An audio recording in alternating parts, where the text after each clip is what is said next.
Every time your life collapsed, one thing was always quietly there, lurking in the background, dressed up as comfort, disguised as relief.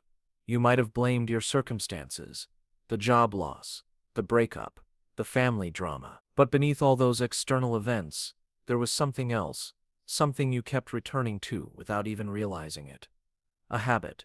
Not just any habit, but one that clung to you like a shadow, always showing up when things fell apart. And the most dangerous part, you didn't even notice it until it was too late, because this habit doesn't scream. It whispers. It whispers when you're overwhelmed, when you're exhausted, when your hope starts to crack. It's the voice that says, just one more scroll, one more drink, one more episode, one more escape. And in that moment, it feels like relief. But what it's really doing is pulling you further under. If you've ever hit rock bottom and wondered how you got there again, despite your best intentions, this video is for you. We're not here to shame or lecture. We're here to uncover, to pull back the curtain on the one behavior that's been quietly sabotaging your progress every single time. Because it's not just bad luck, and it's not just stress, it's something far more subtle and far more powerful. In the next few minutes, we're going to explore the real reason this habit keeps reappearing at your lowest points. Why it feels comforting when it's actually corrosive. And more importantly, how to break the cycle before it breaks you. You'll learn how this behavior wires itself into your brain, how it hijacks your emotional coping system, and how to recognize the hidden moments when it takes over without you realizing it. Most people never figure this out. They spend years repeating the same patterns, blaming the same external problems, never seeing the common thread. But once you see it, you can never unsee it. And when you do, something powerful happens. You get your agency back. You stop reacting. You start responding. You take your power away from the habit that's been running the show behind the scenes. So if you've ever asked yourself, why do I keep ending up here? This might be the most important video you watch this month. Because we're about to walk through a truth that most people never talk about but nearly everyone lives through. Stick with this until the end. You'll see the signs. You'll recognize the habit. And you'll understand what to do when it shows up again. Because it will. But next time, you won't be caught off guard. You'll be ready. Let's begin. It always starts small. That's the most deceptive part. One bad day, one hard conversation, one moment when everything feels just a little too much. And then without thinking, you reach for something. Maybe your phone, maybe a snack, maybe a drink, maybe the remote. You tell yourself it's just to take the edge off, just to feel better, even if only for a minute. And in that moment, it works. You feel a little lighter. The pressure fades. You breathe again. But here's the catch. It doesn't stop there. You come back to it the next time you feel stressed. Then again when you're bored. Again when you feel overwhelmed, or tired, or lonely. And without realizing it, that little escape has become your go-to response to discomfort. It's become a reflex, an automatic loop, and slowly, silently, it starts to take more space in your life than you ever meant to give it. This is how the cycle begins, not with a dramatic decision, but with a quiet habit, a coping mechanism you never questioned, because it seemed harmless, even helpful. You told yourself, at least I'm not doing something worse, or this is just how I unwind. But what if that seemingly harmless habit is the very thing holding you down? What if the comfort you keep reaching for is quietly draining your energy, your focus, your ability to actually deal with the pain you're trying to escape? Let's call it what it is, emotional numbing.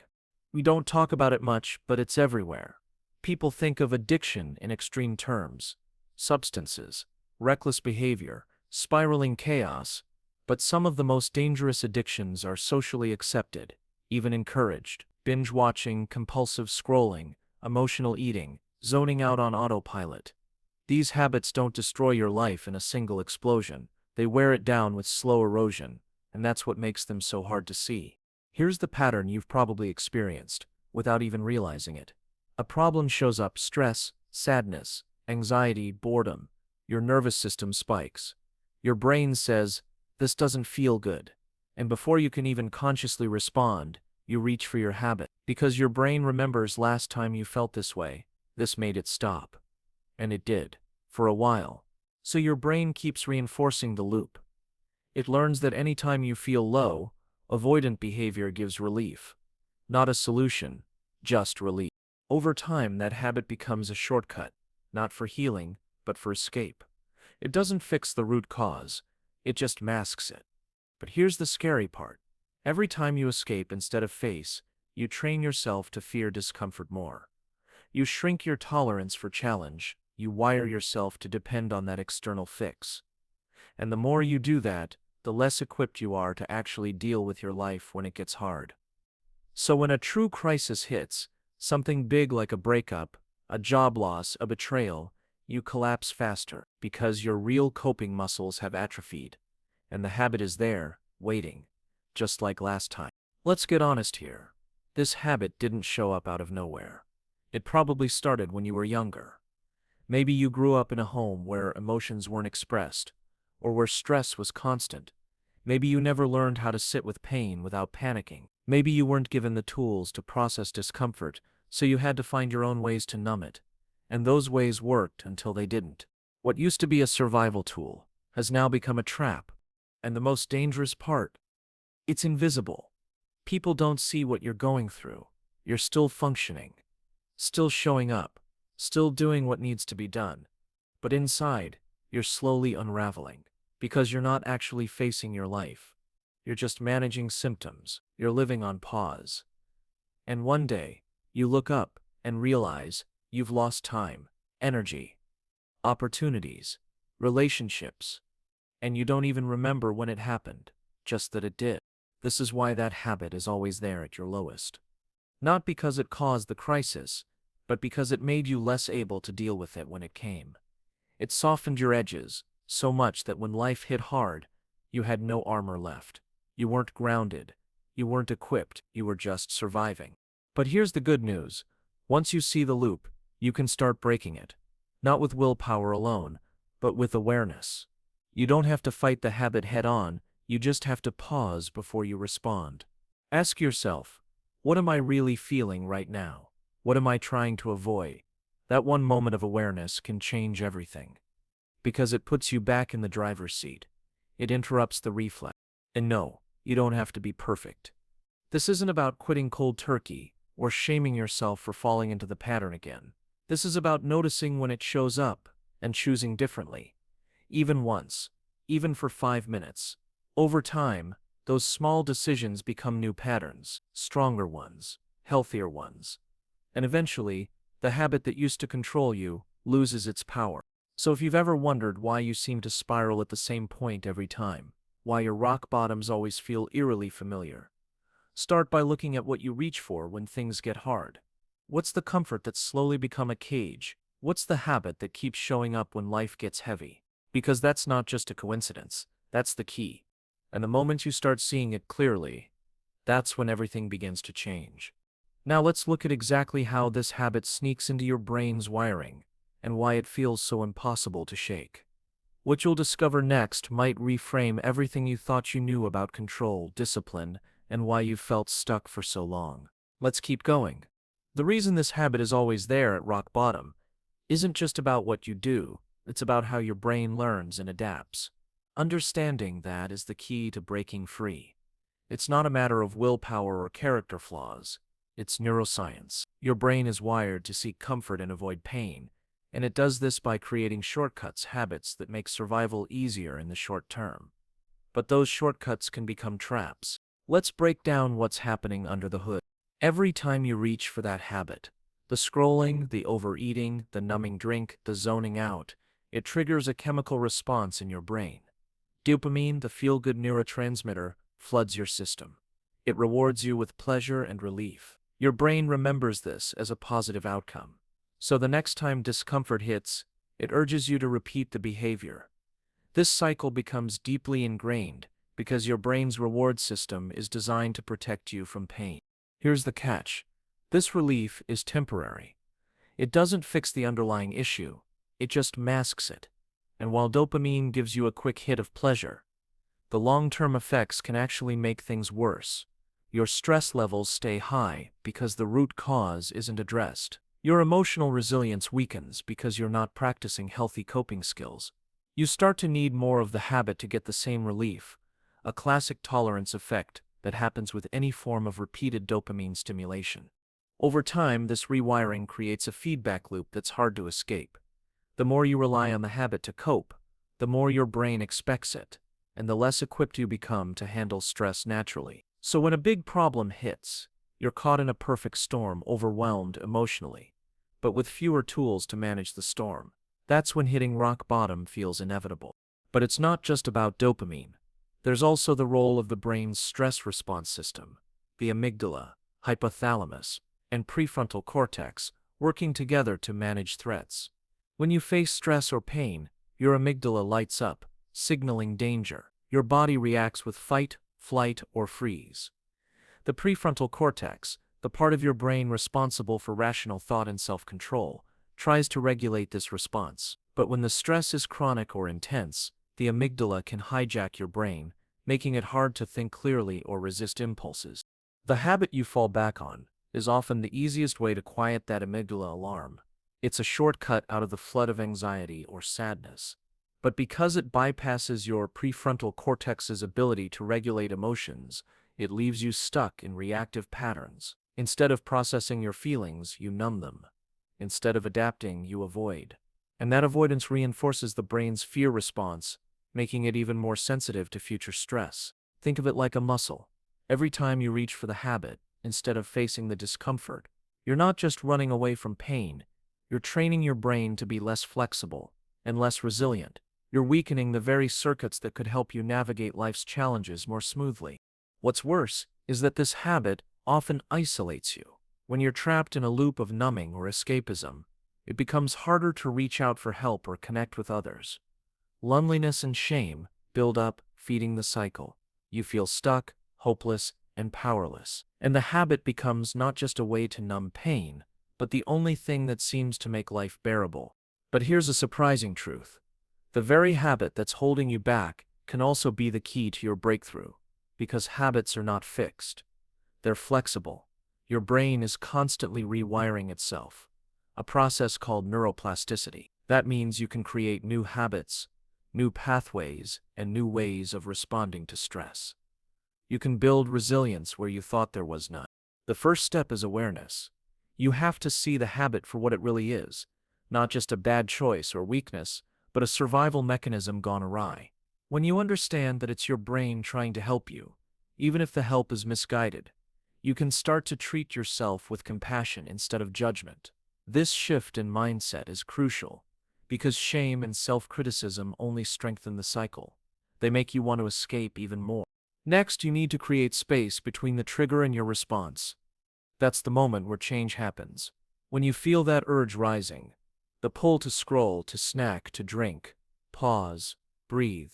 Notice what's really underneath that urge.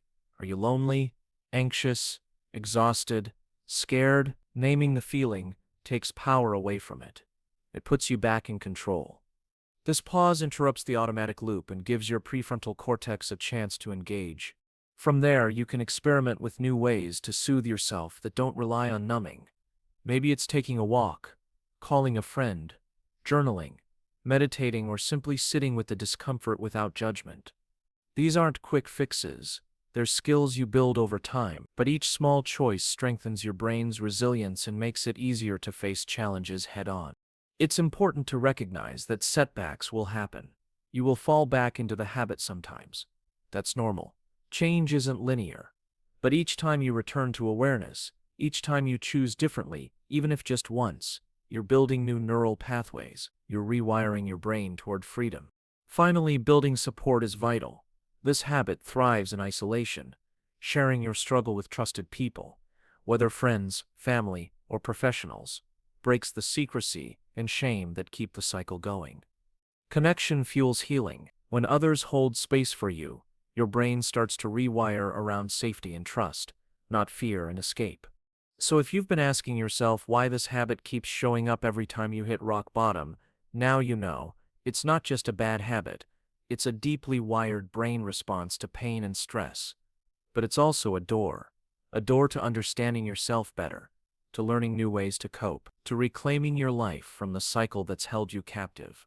The next sections will dive into how exactly this habit shows up in different forms, how it interacts with your emotions and environment, and most importantly, practical steps you can take today to begin rewriting your story. Because the truth is, rock bottom isn't the end, it can be the beginning of real transformation. Keep going, you're closer to the breakthrough than you think. When you think about hitting rock bottom, you might picture a single overwhelming moment, a crisis that shatters everything. But the reality is often far more complex. What brings you to that low point usually isn't just one event, but a series of small, repetitive choices, mostly driven by that same habit lurking in the background. This habit doesn't just show up during crisis, it's there long before the fall, quietly shaping the way you respond to stress, disappointment, and uncertainty. This habit creates what you could call a slow burn. It chips away at your resilience, erodes your self-trust, and narrows your options for how to cope. It's not dramatic at first. It often feels like relief, even comfort. You reach for it because it soothes the discomfort of everyday challenges, but over time it becomes the default response, not because it's the best solution, but because your brain has learned it's the quickest way to reduce pain. Think about someone who turns to late-night binge-watching every time they feel lonely or overwhelmed. At first, it's a harmless escape, a way to relax and disconnect from stress.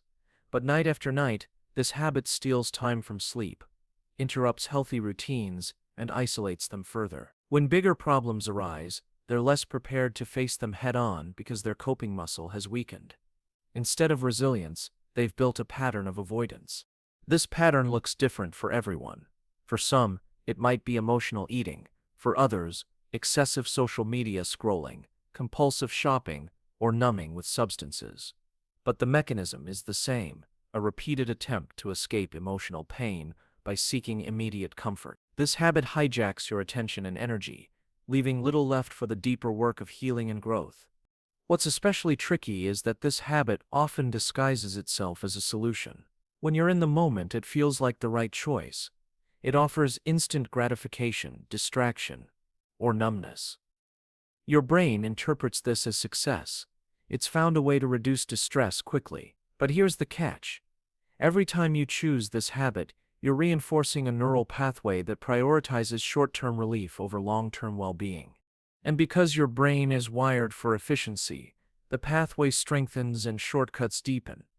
Eventually, this habit becomes almost automatic, making it harder and harder to break free. You might catch yourself in the middle of the behavior and wonder, why did I do this again? The answer is that your brain has learned to associate this habit with safety and comfort, even if it's causing harm. This is why hitting rock bottom feels so inevitable. It's not just about external circumstances spiraling out of control. It's about how your internal wiring has been shaped by these repeated habit loops. The habit acts like an anchor, dragging you deeper every time life throws a challenge your way. Without intervention, the cycle can accelerate, leading to worsening emotional health, damaged relationships, financial troubles, and physical consequences. But there's another side to this story. Understanding the role this habit plays also reveals where the power lies to change. Since the habit is a learned behavior, it can be unlearned. The same neuroplasticity that wires the habit can be harnessed to create new, healthier patterns. But before that can happen, you need to become aware of how this habit has shaped your experiences and decisions. One of the most powerful ways to do this is by recognizing the subtle signals your body and mind give when the habit is about to take over. Maybe it's a tightening in your chest when you feel stressed, or a restless feeling that drives you to check your phone endlessly, or the urge to reach for comfort food when you're overwhelmed. These sensations are your brain's warning system, telling you it's activating that old familiar loop. When you learn to notice these signs early, you create a space, a moment of choice between the trigger and the habit. This space is where transformation begins. Instead of slipping into automatic behavior, you can pause, breathe, and decide how to respond differently. It's not about perfect control or immediate change. It's about gradually building awareness and self-compassion. Self-compassion is crucial here. The habit has been a coping mechanism, a flawed but understandable way your brain tried to protect you. Judging yourself harshly only strengthens feelings of shame and failure, which fuel the habit further. But when you treat yourself with kindness, you soften the grip of those negative emotions, and open the door to healthier responses. It's also important to understand the environment that feeds this habit. Often, external factors, stressful relationships, unhealthy routines, lack of support, create fertile ground for the habit to grow. Rock bottom rarely happens in isolation. It's the outcome of ongoing strain combined with repeated habit-driven responses. So change isn't just about individual willpower, it's about reshaping your environment to support new patterns.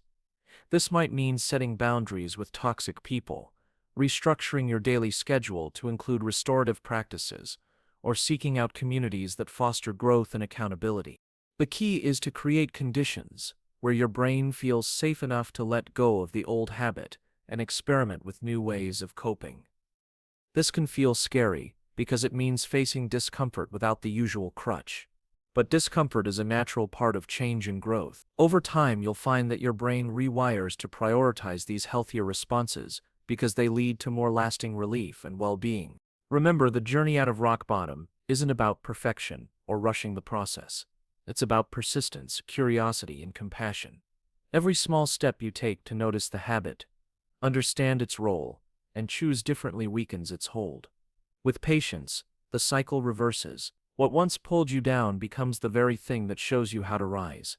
In the next section, we'll explore the emotional undercurrents that fuel this habit and how learning to work with your feelings, rather than against them, can transform your relationship with yourself and the world around you. Because at the heart of breaking free is not just changing behavior, but healing the emotional wounds that the habit was always trying to cover.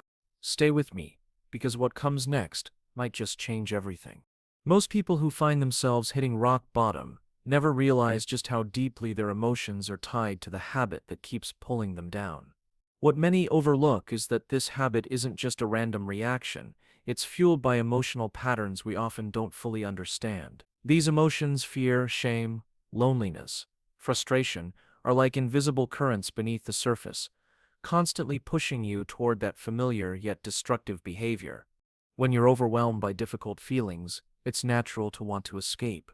Your brain craves relief, and the habit steps in as a shortcut.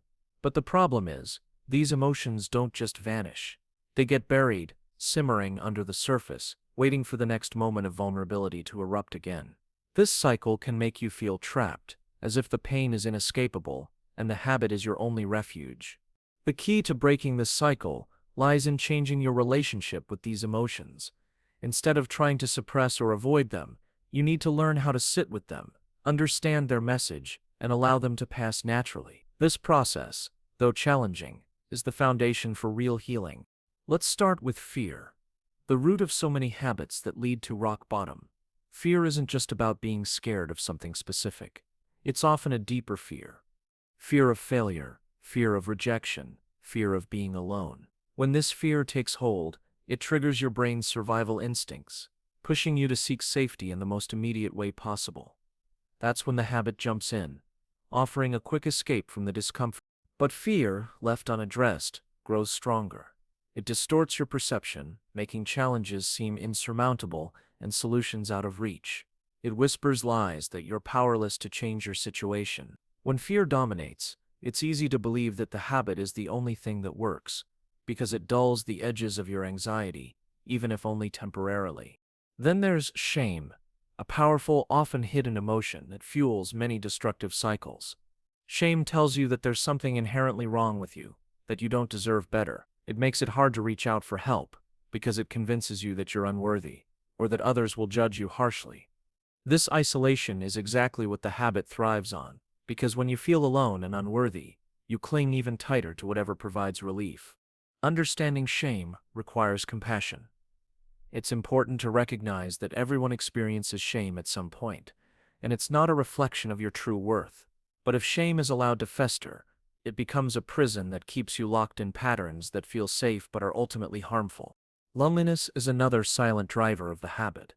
Even in a world that's more connected than ever, true emotional connection can be rare. Loneliness creates a craving for comfort and distraction. The habit steps in to fill that void. But it's a temporary fix that often deepens the sense of isolation once the moment passes. What makes loneliness so tricky is that it's often masked by busyness or surface-level interactions that don't satisfy our deeper need for connection. Without genuine connection, the habit becomes a default companion, a way to avoid facing the painful emptiness. Frustration and helplessness also play a huge role. When life feels unfair or out of control, and you don't see a clear path forward, it's easy to fall into despair. The habit offers a way to numb that frustration, to turn off the mind's relentless cycle of worry and self-criticism.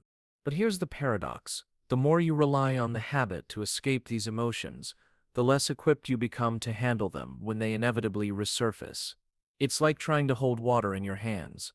The harder you grip, the more it slips away. Real strength comes from learning to flow with emotions, to acknowledge them without judgment, and let them move through you. This is why emotional awareness and regulation are so crucial.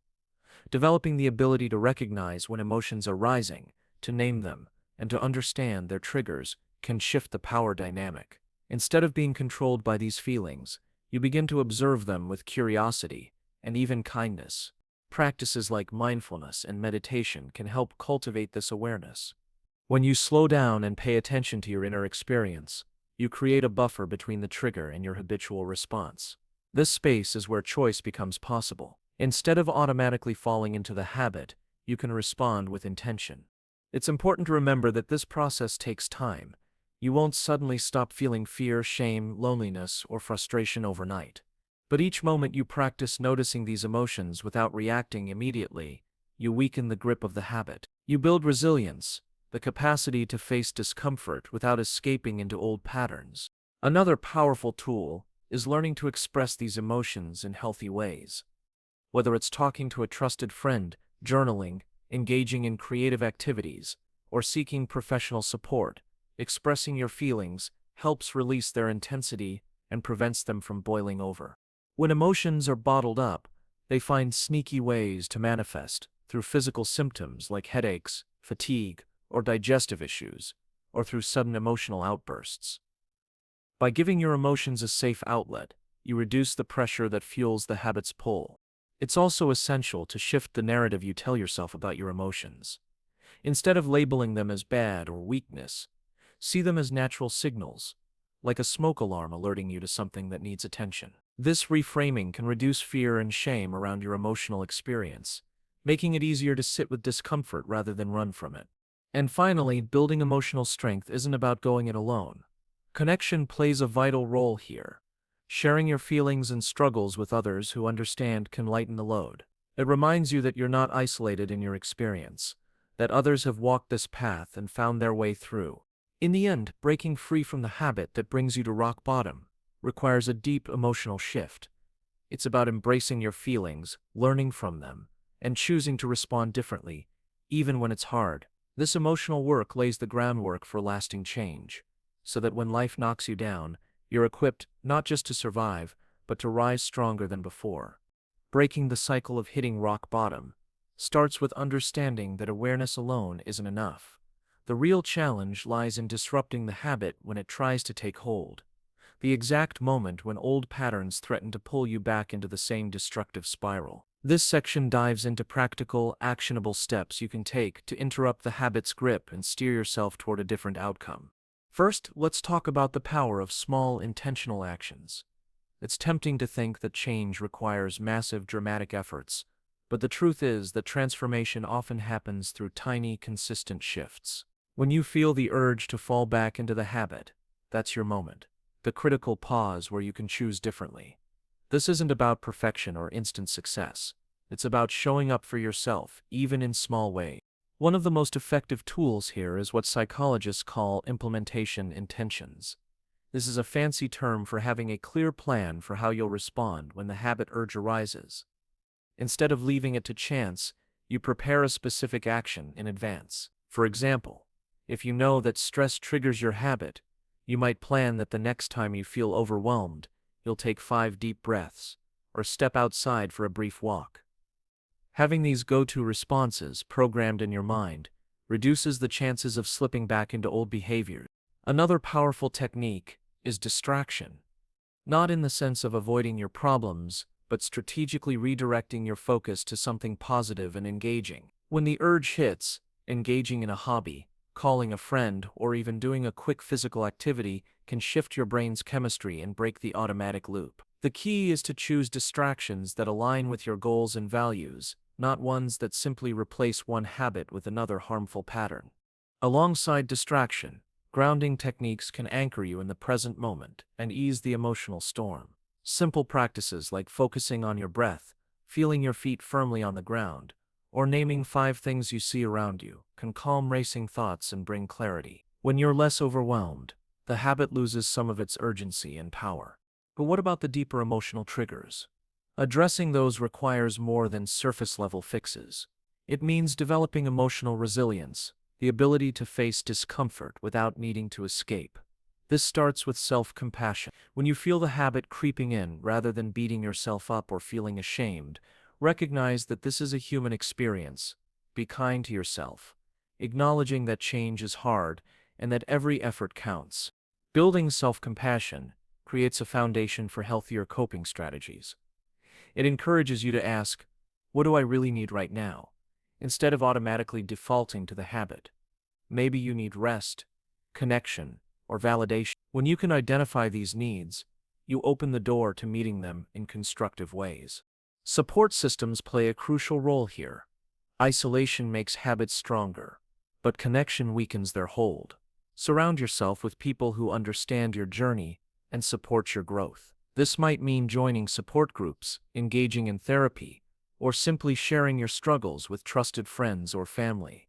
Accountability partners can remind you of your progress when you feel like giving up, and they can celebrate your wins with genuine enthusiasm. Speaking of wins, tracking progress is surprisingly motivating. Keep a journal or use an app to note every time you successfully interrupt the habit. Celebrate these moments, no matter how small. Over time, you'll build a record of resilience that reminds you of your capacity for change and encourages you to keep going. It's also essential to redesign your environment to support your goals. Habits are often cues from our surroundings, certain places, people, or even times of day that trigger automatic behavior.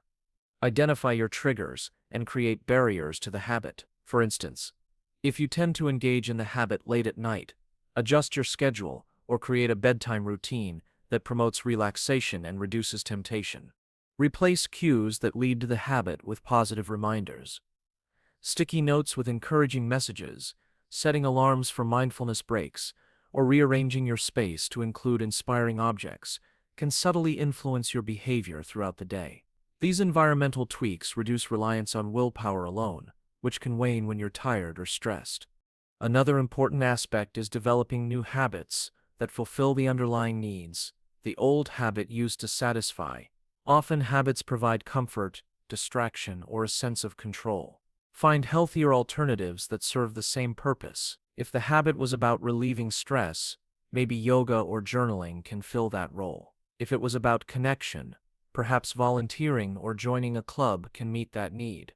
The goal isn't just to stop the habit, but to replace it with something meaningful that enriches your life. Let's not forget the role of mindset. How you talk to yourself during moments of struggle shapes your trajectory. Instead of framing setbacks as failures, view them as learning opportunities. Every time the habit tries to pull you back and you catch yourself, you're gaining insight into your triggers and strengths. This mindset shift, from judgment to curiosity, reduces shame and opens up space for growth. Visualization can also be a powerful tool. Spend time imagining yourself overcoming the urge, feeling strong and calm, and choosing actions that align with your best self. This mental rehearsal prepares your brain for real-life moments and makes alternative choices feel more achievable. Lastly, patience is key. Change rarely happens in a straight line. You may stumble, get frustrated, or feel stuck. That's normal. The difference lies in persistence. The willingness to keep showing up, keep learning, and keep adapting. Over time, those moments of conscious choice build momentum, reshaping your identity away from the habit and toward the person you want to be. In summary, interrupting the habit that's there every time you hit rock bottom requires a multi-layered approach. It's about planning ahead, using distraction and grounding techniques, cultivating self-compassion, building support, redesigning your environment, adopting new habits, shifting your mindset, and embracing patience. Each step chips away at the habit's power, giving you more control over your life and your choices. Understanding why this habit keeps pulling you back down requires us to look beneath the surface, into the hidden forces that make it so stubborn and seductive. It's not just about weakness or poor choices, it's about deeply wired brain chemistry, survival mechanisms, and emotional needs that the habit has learned to exploit. In this section, we'll explore these powerful drivers, revealing the complex reasons this habit feels almost impossible to shake, and why knowing this can be your greatest weapon for change. First, let's dive into the role of your brain's reward system. Habits are essentially learned behaviors reinforced by pleasure or relief. When you engage in this habit, your brain releases chemicals like dopamine, the feel-good neurotransmitter, which creates a rush of temporary relief or satisfaction. This chemical reward rewires your neural pathways, strengthening the connection between the trigger and the habit. Over time, the brain begins to crave that dopamine surge, making the habit feel not just comforting but necessary. What's shocking is how strong this effect can be. The brain doesn't just respond to the actual behavior, but to the anticipation of it. That moment before you give in, the craving is fueled by neural circuits that make the habit feel like a lifeline. It hijacks your ability to think clearly and makes resisting feel like an uphill battle against your own biology. But it's not just about pleasure, it's also about survival. Many habits develop as coping mechanisms for pain, stress, or trauma. They provide a sense of control or escape from overwhelming emotions or situations. When life feels unbearable, this habit steps in like a false friend, offering relief that your brain interprets as necessary for survival. This is why, even when you want to stop, part of you feels like letting go is dangerous or unbearable. This survival mechanism is tied closely to the brain's stress response system. When you're stressed or anxious, your body floods with cortisol and adrenaline. The habit becomes a way to self-soothe, to dampen these intense feelings. Unfortunately, while it might offer short-term relief, it keeps the cycle going by preventing you from addressing the underlying stressors or developing healthier coping skills. Here's another layer that most people don't realize. Habits are deeply intertwined with identity. Over time, the habit becomes part of how you see yourself. I'm someone who does this, or this is just who I am. This identity attachment creates powerful resistance to change, because giving up the habit feels like losing a piece of yourself. Breaking free means redefining who you are, which can feel terrifying and uncertain.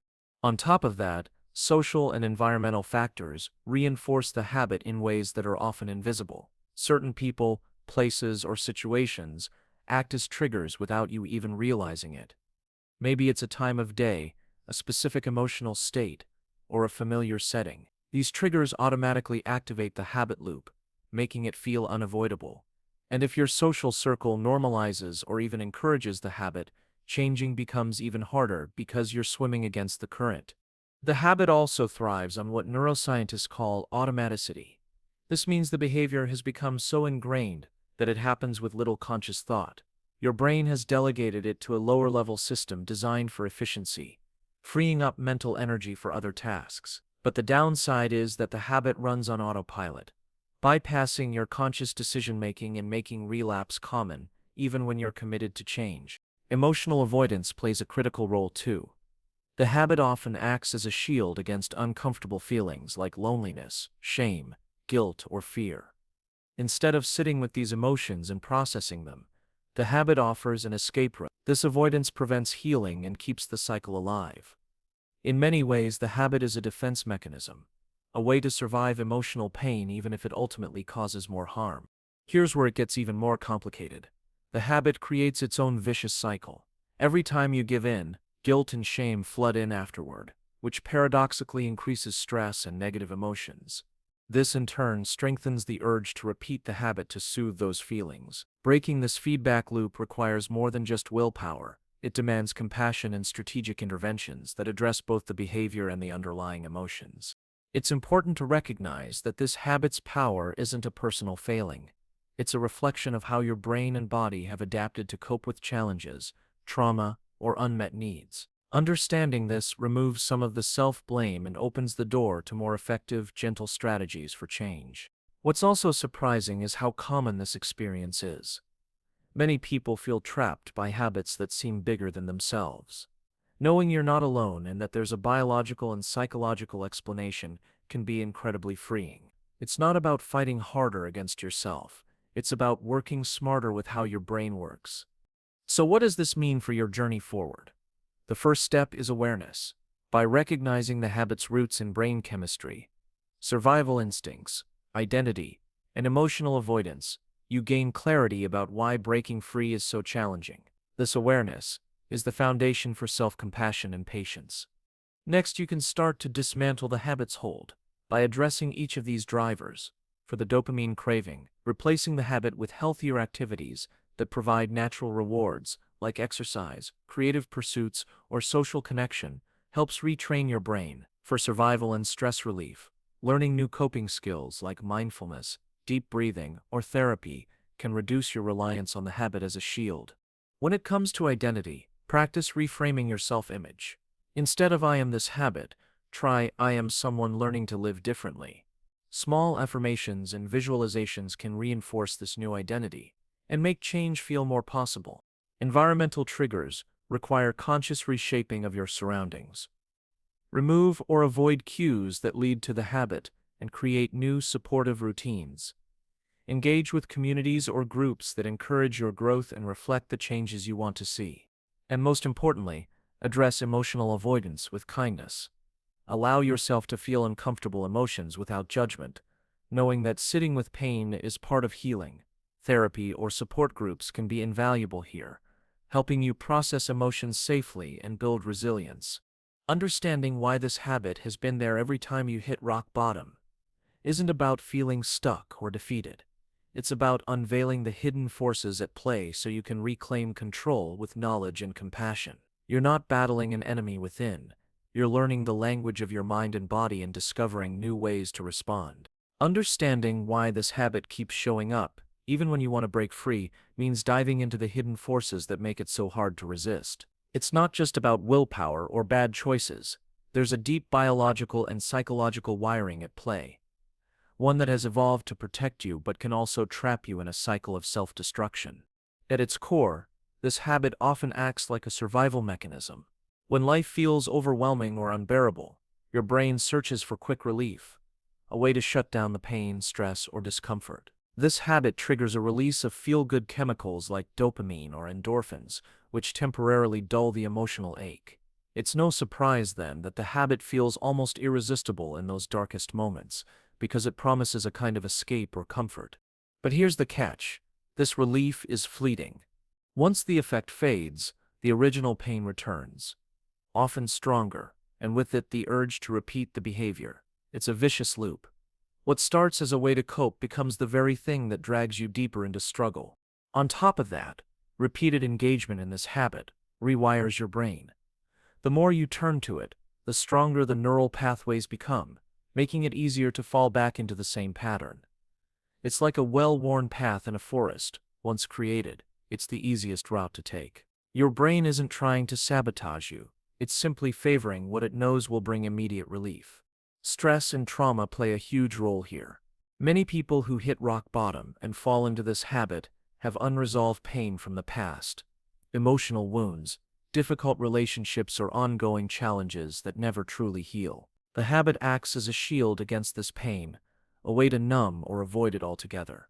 Until those deeper issues are addressed, the habit will likely return, because the source of the pain remains untreated. Add to this the social and environmental factors that reinforce the habit. Sometimes the people around you, the places you frequent, or even certain times of day become linked with this behavior.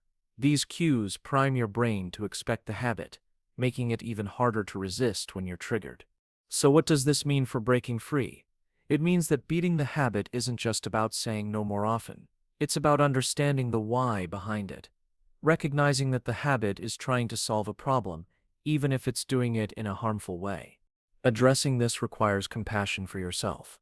Instead of judging or shaming the habit, see it as a signal, a message from your brain and body telling you that something deeper needs care.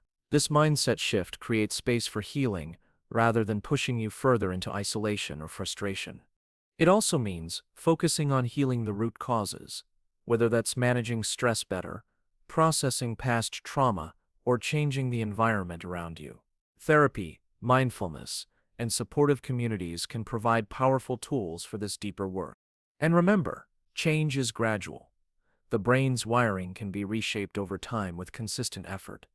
But it takes patience and kindness toward yourself. Each time you resist the urge, each time you choose a healthier coping method, you're building new pathways that make the habit weaker and your resilience stronger.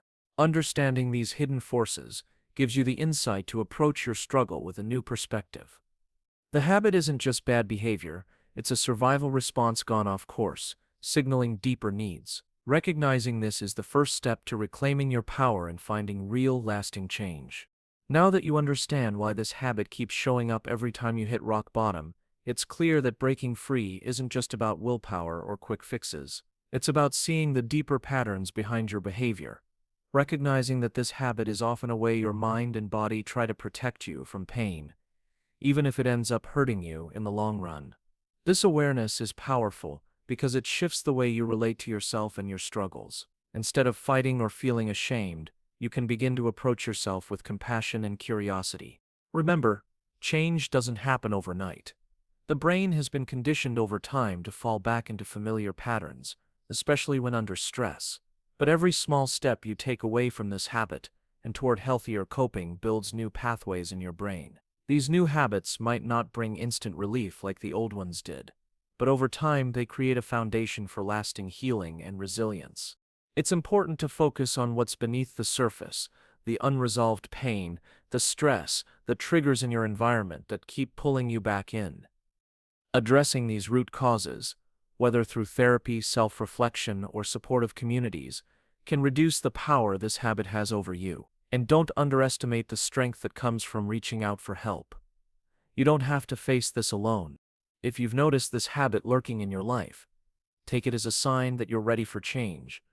It's not about perfection, but progress.